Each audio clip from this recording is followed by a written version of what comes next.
Good morning मित्रहो. आज आपण कॅरेक्टरिस्टिक्स ऑफ गुड डायरेक्शन म्हणजेच संचालन आदेश याचे वैशिष्ट्ये पाहणार आहोत. आदेश म्हणजे काय तर व्यवस्थापक संचालनाचे कार्य करण्यासाठी परिस्थितीनुसार, सोयीनुसार व संकेतानुसार निरनिराळ्या माध्यमाचा उपयोग करून घेत असतो. या माध्यमामध्ये आदेशाचे माध्यम हे अतिशय महत्त्वाचे आहे. आदेश देण्याचा अधिकार हा कारखान्याच्या संघटनेमध्ये दोन व्यक्तीमध्ये किंवा व्यक्ती आणि व्यक्तिसमूह यामध्ये औपचारिक आणि निश्चित स्वरूपाचा संबंध असायलाच हवा. व्यवस्थापन व्यवस्थेमध्ये विभिन्न पातळ्या असतात. एकाच पातळीवरील एका व्यक्ती दुसऱ्या व्यक्तीला किंवा व्यक्तिसमूहाला एखादे कार्य करण्यासंबंधी आदेश देऊ शकत नाही. त्याकरिता आदेश देणारी व्यक्ती ही ज्या व्यक्तीला आदेश दिला जातो त्या व्यक्तीपेक्षा वरच्या पातळीवर किंवा वरिष्ठ स्तरावर असणे आवश्यक आहे. संघटनेच्या सर्वसामान्य व प्रचलित तत्वानुसार एका विभागामधील एखादा वरिष्ठ अधिकारी दुसऱ्या विभागात पण खालच्या पातळीवर काम करणाऱ्या कर्मचाऱ्याला आदेश देऊ शकत नाही. आदेश देण्याचा स्पष्ट अधिकार असल्याशिवाय कोणतीही व्यक्ती इतरांना आदेश देऊ शकत नाही.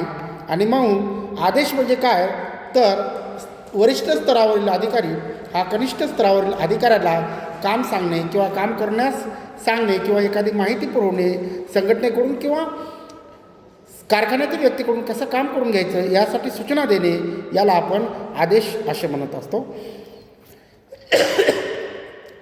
आदेश झाल्यानंतर आदेशाचे प्रकार कोणते आहेत तर वरिष्ठांचे त्यांच्या सहाय्यकाने दिलेले आदेश अनेक प्रकारचे असू शकतात. यापैकी 3 महत्त्वाचे प्रकार पुढीलप्रमाणे आहेत. वरिष्ठांनी सहाय्यकांना दिलेला आदेश विशिष्ट कार्य ठराविक पद्धतीने कसं करावं लागेल यासाठी दिलेला आदेश म्हणजे वरिष्ठांनी सहाय्यकांना दिलेला आदेश असू शकतो. यानंतर आहे नंबर 2 नियोजन कार्यामध्ये, प्रक्रियेमध्ये किंवा कार्यपद्धतीमध्ये ठराविक बदल करण्यासंबंधी असू शकतो.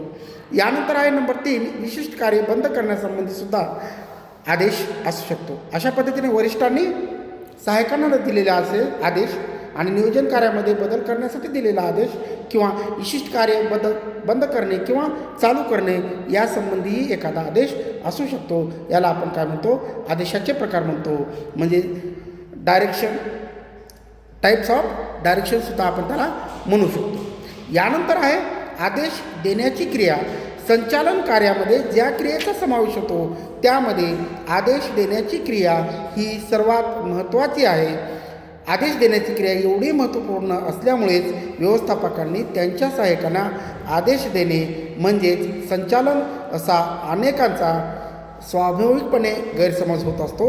व्यवस्थापकांनी किंवा वरिष्ठांनी सहाय्यकांना आदेश देण्याची क्रिया म्हणजेच संचालन हे जरी खरे नसले तरी संचालन कार्याची परिणामकारकता ही निश्चितपणे व बऱ्याच प्रमाणात व्यवस्थापकांनी सहाय्यकांना आदेश देण्याच्या क्रियेच्या परिणामकारकतेवर अवलंबून आहे. म्हणजेच व्यवस्थापक कशा पद्धतीने आदेश करत असतो यावर त्याची यशस्वीताही अवलंबून असते.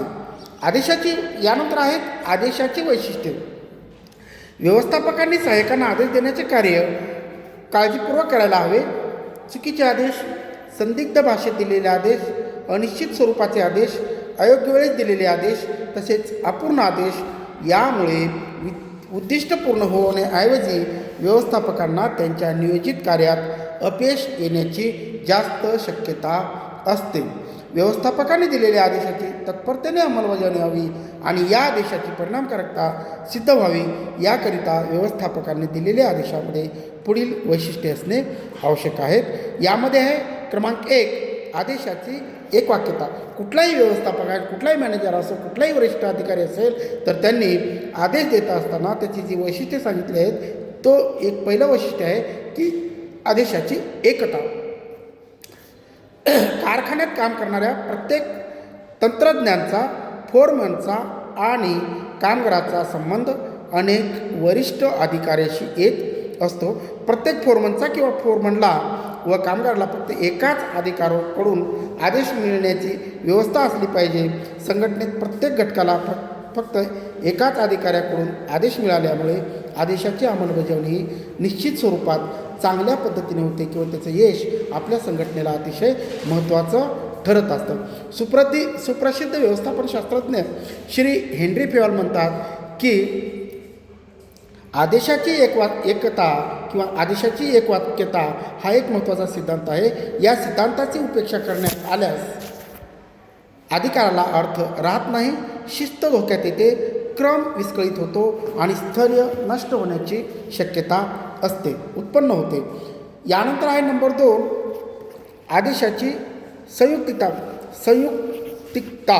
व्यवस्थापकांनी आपल्या सहाय्यकांना दिलेले आदेश संयुक्तिक राहतील याबद्दल नेहमी काळजी घेतली पाहिजे. आपल्या आदेशाची अंमलबजावणी करण्याकरिता आवश्यक असलेली साधने, उपकरणे आणि साहित्य उपलब्ध आहेत किंवा नाही या बाबतीत व्यवस्थापकांनी स्वतःची खात्री करून घेतली पाहिजे. आदेशाची संयुक्तिकता म्हणजे काय? आदेश दिल्यानंतर तो योग्य पद्धतीने पाळला जाईल किंवा नाही याची खात्री करून घेणे म्हणजे याला आपण म्हणतो आदेशाची संयुक्तिकता. म्हणजे आदेश देणे कितपत योग्य आहे किंवा अयोग्य आहे. यानंतर आहे आदेशाची परिपूर्णता. व्यवस्थापकांनी त्यांच्या नियंत्रणाखाली कार्य करणाऱ्या सहाय्यकांना दिलेले आदेश सर्व दृष्टीने परिपूर्ण असायला हवेत. ज्या सहाय्यकांना हा आदेश दिला जातो त्या सहाय्यकांना आदेश प्राप्त झाल्यानंतर आपल्याला निश्चितपणे काय करायचे आहे हे समजले तर त्यांना मिळालेला आदेश परिपूर्ण होत असतो असे म्हणता येईल. एखाद्या सहाय्यकावर विशिष्ट कामाची जबाबदारी सोपवल्यानंतर ते काम करण्यासाठी कोणत्या पद्धतीचा अवलंब करावा, त्यासाठी कोणत्या साधनाचा उपयोग करून घ्यावा व किती मुदतीत ते कार्य पूर्ण करावे याबद्दलसुद्धा संबंधित सहाय्यकाला स्पष्टपणे कल्पना असणे आवश्यक आहे. यानंतर आहे आदेशाचे स्वरूप. व्यवस्थापकांनी सहाय्यकांना दिलेले आदेशाचे स्वरूप असे असावे की ज्यामुळे सहाय्यकाच्या मनात गोंधळ उत्पन्न होणार नाही, कोणतेही नवीन प्रश्न निर्माण होणार नाही व एखाद्या मुद्द्यावर स्पष्टीकरण मागण्याची गरज राहणार नाही. व्यवस्थापकाच्या मनात आदेश देताना एखाद्या सहाय्यकाकडून नेमके कोणते कार्य व कशा पद्धतीने करून घ्यायचे आहे याबद्दल स्पष्ट कल्पना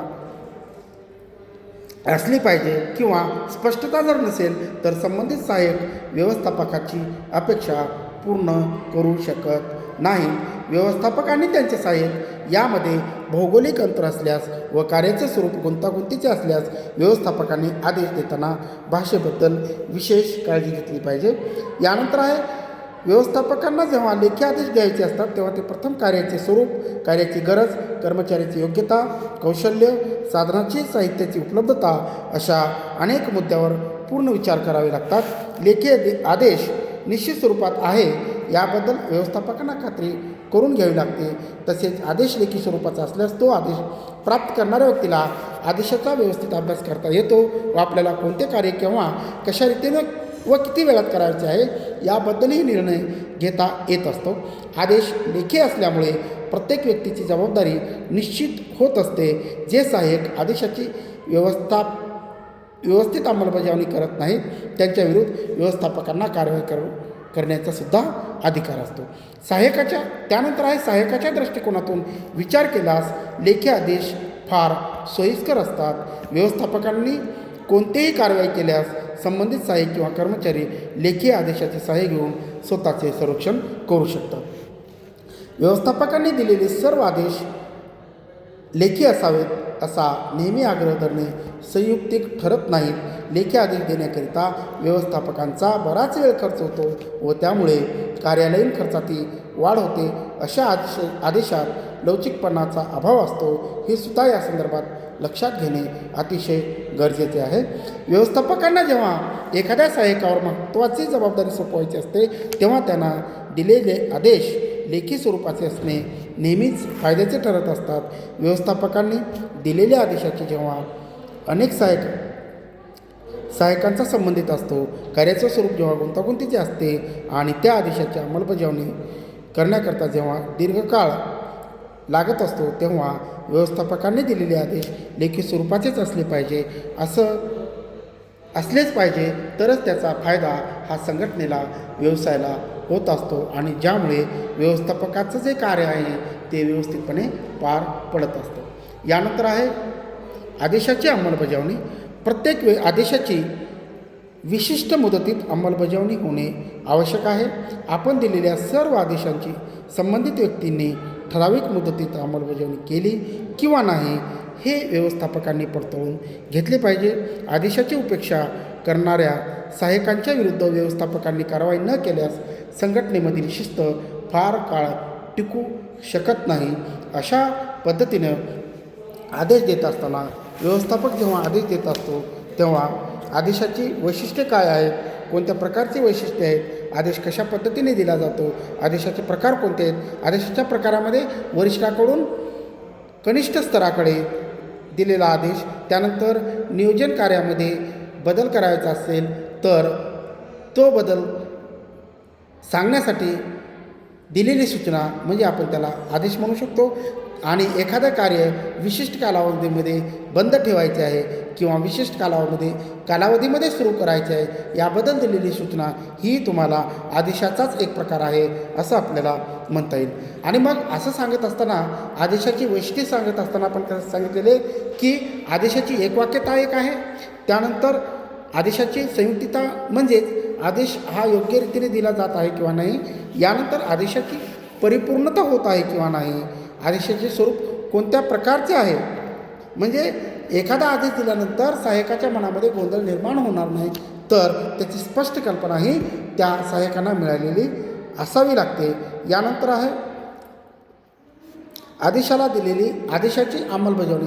जेव्हा आदेशक किंवा व्यवस्थापक काम सांगत असतो, आदेश सांगत असतो, स्पष्ट आदेश दिलेला आहे, कोणतं काम करायचं हे सांगितलेलं आहे, कशा पद्धतीने करायचं आहे याची सूचना दिलेली आहे, परंतु असा दिलेला आदेश त्याची परिपूर्णता किंवा अंमलबजावणी आपण दिलेला आदेश हा पूर्ण योग्य पद्धतीने अंमलबजावणीमध्ये येतो किंवा नाही, दिलेला आदेश हा परिपूर्ण पाळला जातो आहे का नाही हे पाहण्याचं काम हे सुद्धा कुणाचं आहे, व्यवस्थापकाचं आहे. अशा पद्धतीने आपण संचालनाची आदेशाची वैशिष्ट्ये आतापर्यंत पाहिलेली आहेत. बाकी या संदर्भातील भाग आहे किंवा पुढील चॅप्टरमध्ये किंवा पुढील भागामध्ये आपण आदेशाविषयी किंवा संचालनाविषयी बरीच माहिती घेणार आहोत. तोपर्यंत आपण इथेच थांबूया. धन्यवाद.